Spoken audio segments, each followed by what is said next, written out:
দল অন্ধ ভিসি এই বিশ্ববিদ্যালয়ের পদে থাকার কোনো যোগ্যতাই রাখে না। কুমিল্লা বিশ্ববিদ্যালয়ের মাটি অত্যন্ত উর্বর মাটি। এইখানে শিক্ষার্থীরা অন্ধ নয়, প্রত্যেকটি শিক্ষার্থী তার জায়গায় সচেতন। আজকে আপনি দলীয়করণ করে নিজের দলের লোকদেরকে পদায়ন করে আপনি যা প্রমাণ করেছেন সেটি সারা বাংলাদেশের জন্য নজিরবিহীন।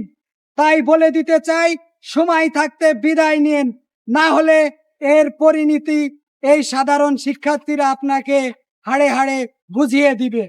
তাই আমি বলতে চাই, এই অনিয়মকারী এবং দল অন্ধ ভিসি এই বিশ্ববিদ্যালয়ের পদে থাকার কোনো যোগ্যতাই রাখে না। একটি তথ্য পাচার মামলার আসামি হয়ে এটি কোনো সাধারণ তথ্য পাচার মামলা নয়। একটি দেশের নাগরিকের সর্বোচ্চ নিরাপত্তার জায়গা হলো এনআইডি কার্ড। সেই এনআইডি কার্ডের তথ্য পাচার করে তৎকালীন স্বৈরাচারী হাসিনা সরকারের মদদে এবং তার দোসর হয়ে আজকে সে কিভাবে বর্তমান সময়ে বিশ্ববিদ্যালয়ের ভাইস চ্যান্সেলরের মতন পদে থাকার যোগ্যতা রাখে, আপনাদের কাছে প্রশ্ন রাখতে চাই।